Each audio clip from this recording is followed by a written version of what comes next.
प्रकाश दुबे की फैमिली की हत्या हुई है, वो भी मॉब लिंचिंग के द्वारा हुआ है, भीड़ के द्वारा हुआ है। यादव की हत्या हुई है, उसके बाद एफआईआर उनके परिवार पर किया गया। तब चूंकि तो वो लोग मर गए हैं का, तो अगर मान लीजिए उन लोगों ने हत्या की होगी, अगर की होगी तो जो हत्या करने वाले लोग हैं वो तो मर गए हैं। साधु जी जिनका ज़मीन तो उनको अगर लिखवा लिया गया था, तो आप न्यायालय पे भरोसा करते हैं, आज नहीं तो कल देर होगी, अंधेर नहीं होती है। न्यायालय में देर होती है, अंधेर नहीं होती है।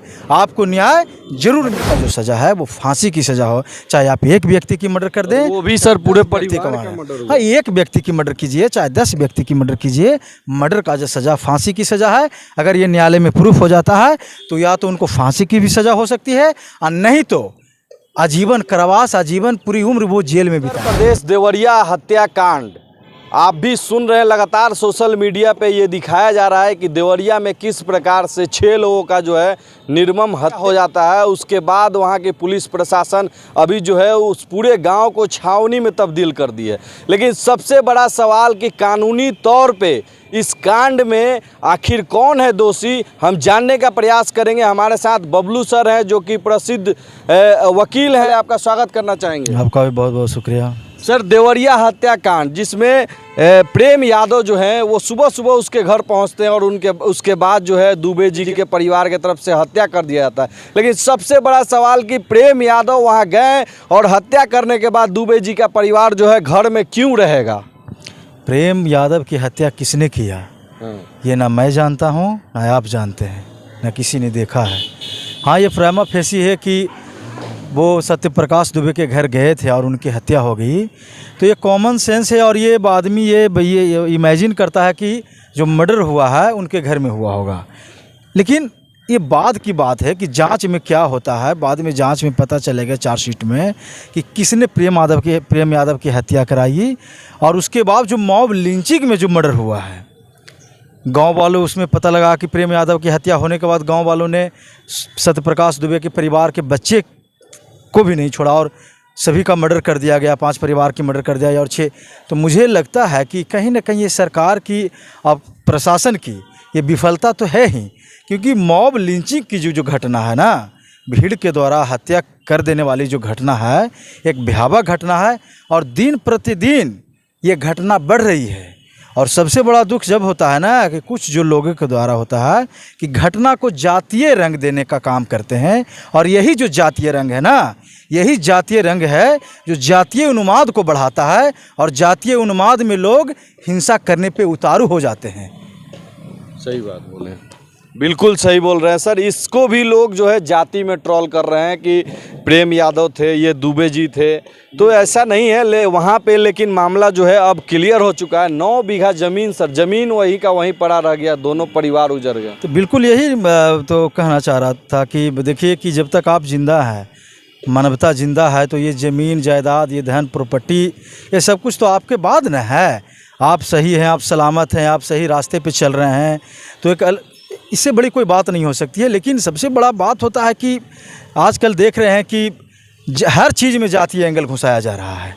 और अगर ये स्टॉप नहीं होता, ये नहीं रुकता है, तो आने वाले जो दिनों में है ना कि देखिए, मैंने पहले कहा है कि जुर्म करने वाला का कोई जात नहीं होता है, कोई धर्म नहीं होता है, वो किसी भी कम्युनिटी से हो सकते हैं, माने उसका एक अलग कम्युनिटी होता है, समझे। वो राजसी प्रवृत्ति के होते हैं ना, उसके लिए किसी प्रकार का ना कोई माँ है, ना कोई बहन है, ना कोई इंसानियत है, ना कोई भगवान है, ना कोई देवता है, ना कोई पूजा है, ना कोई पाठ है। तो यहाँ जातीय रंग जो मैं देख रहा हूँ सोशल मीडिया पर, कि इसको जातीयता रंग देने में तमाम तरह के जो बहुत सारे मीडिया लोग भी हैं जो इसको जातीय एंगल दे रहे हैं, और सरकार के भी कुछ जो लोग हैं इसको जातीय एंगल से अगर। लेकिन मैं कहना चाहूँगा कि सरकार से भी कि आप इसको फेयर इन्वेस्टिगेशन कीजिए।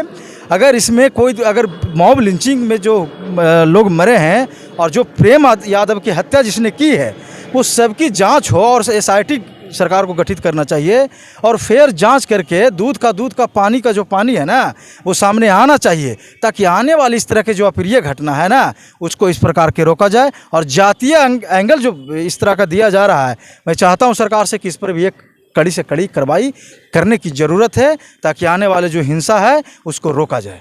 सर, सबसे बड़ा सवाल कि प्रेम यादव के तरफ से एक FIR दर्ज कराया जाता है उनके पत्नी के तरफ से, उसमें नाम दिया जाता है 5 लोगों का, दुबे परिवार जो मर गए। तो उन पे अब कैसे करवाई? ना तो वही तो मैं बता रहा हूँ ना कि ये तो जांच का विषय है। अब तो भाई उनका एफआईआर प्रेम यादव की हत्या हुई, उसके बाद एफआईआर उनके परिवार पर किया गया, तब चूँकि तो वो लोग मर गए हैं, वो लोग मर गए हैं, तब तो उनका तो अगर मान लीजिए उन लोगों ने हत्या की होगी, अगर की होगी तो जो हत्या करने वाले लोग हैं वो तो मर गए हैं, तो वो तो वहाँ मामला ख़त्म हो जाता है। लेकिन 5 लोगों की जो हत्या हुई है, प्रकाश दुबे की फैमिली की हत्या हुई है, वो भी मॉब लिंचिंग के द्वारा हुआ है, भीड़ के द्वारा हुआ है। ये बहुत शर्मनाक घटना है और बहुत भयावह और बहुत डराने वाली घटना है। तो मुझे लगता है कि एसआईटी की ज़रूरत है, एसआईटी गठित हो। सर, एक साधु दुबे जो थे उनसे ये आरोप है कि वो ज़मीन जो है प्रेम यादव गलत तरीके से, वो मंदबुद्धि थे, जिसके कारण गलत तरीके से साधु यादव से ज़मीन जो है प्रेम यादव लिखवा लेते हैं। अगर लिखवाए होंगे प्रेम यादव तो उस ज़मीन को क्या वापस कर दिया जाएगा दुबे परिवार को? देखिए, जब ज़मीन लिखवाने की सजा सर इसमें कितना? देखिए, ज़मीन लिखवाने के बाद है तो चीटिंग से आप 420 का मामला उन पे दर्ज होगा, चूँकि चीटिंग फ्रॉड का मामला उन पे दर्ज होगा, 420 होगा, 408 होगा या 406 जो भी है। लेकिन बात सवाल ये होता है कि जब उनको चीटिंग से उनके साथ ज़मीन इस तरह का धोखाधड़ी हुआ तो ये बात पहले ही अदालत में इसको लेके जाने की ज़रूरत थी। लेके गए थे सर, 2014 से ही ये केस चल रहा है, पंचायती हुआ, कितने बार वो मिनिस्टर साहब तक को जो है लेटर लिखे, मेल किए, फिर भी कार्रवाई नहीं हुआ। सबसे बड़ा लापरवाही जो है प्रशासन का यहाँ दिख रहा है। बिल्कुल बिल्कुल, पर देखिए, प्रशासन का लापरवाही तब होता है ना जब प्रशासन बिक जाता है। कुछ चंद पैसों के लिए प्रशासन बिक जाता है। देश में करप्शन बढ़ चुका है। आप किसी भी पुलिस स्टेशन में जाइए, किसी भी विभाग में जाइए, तो बिना पैसा का कोई काम नहीं होता है। तो जो करप्शन है ना, वो क्राइम को कमिट करने में, क्राइम को बढ़ावा देने में करप्शन का बहुत बड़ा हाथ है। अगर किसी व्यक्ति को न्याय नहीं मिलता है, करप्शन से थक जाता है, भ्रष्टाचार से तंग आ चुका है, तो किसी का मर्डर कर देता है। ये मर्डर का मैं डिफिनीशन बता रहा हूँ कि इन तमाम चीज़ों में मर्डर को डिफाइन किया गया कि आदमी क्राइम क्यों करता है। तो चूँकि बात है, लेकिन मैं कहना चाहूँगा कि साधु जी जिनका ज़मीन तो उनको अगर लिखवा लिया गया था तो आप न्यायालय पे भरोसा करते हैं, आज नहीं तो कल देर होगी, अंधेर नहीं होती है। न्यायालय में देर होती है, अंधेर नहीं होती है। आपको न्याय जरूर मिलता है। लेकिन इस तरह की जो भयावह घटना, अगर इसके पीछे ज़मीन का ही मामला है तो ये बहुत शर्मनाक और बहुत भयावह है कि इसके एक ज़मीन के चलते, ज़मीन के एक छोटा सा टुकड़ा के चलते 6 लोगों का मर्डर हो चुका है। और ये सरकार की विफलता है, ये प्रशासन की विफलता है।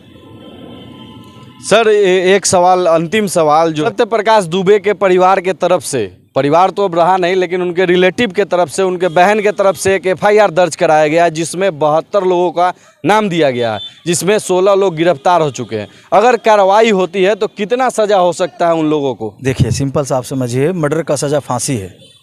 अच्छा, मर्डर का सज़ा फांसी है। अब ये न्यायालय पे डिपेंड करता है कि न्यायालय सारे सबूतों को, सारे गवाहों को, सारे ग्राउंड को देखा जाता है। जो मर्डर किया है उसके बैकग्राउंड को देखा जाता है, उसका कंडक्ट किया रहा है वो देखा जाता है। लेकिन मर्डर का जब आप सिंपल आप डिफिनीशन पढ़िएगा तो 302 में मतलब 72 लोग अंदर रहेंगे। बिल्कुल, अगर पूरे पर गठित हो जाती है तो 72 लोग हों या 7200 लोग हों, पूरी की पूरी जेल में आजीवन कारावास की उनको सज़ा होगी। मर्डर का सज़ा फांसी है। अगर फांसी नहीं मिलती है तो आजीवन उसका मैक्सिमम इम्प्रिजमेंट है, आजीवन कारावास मिलती है।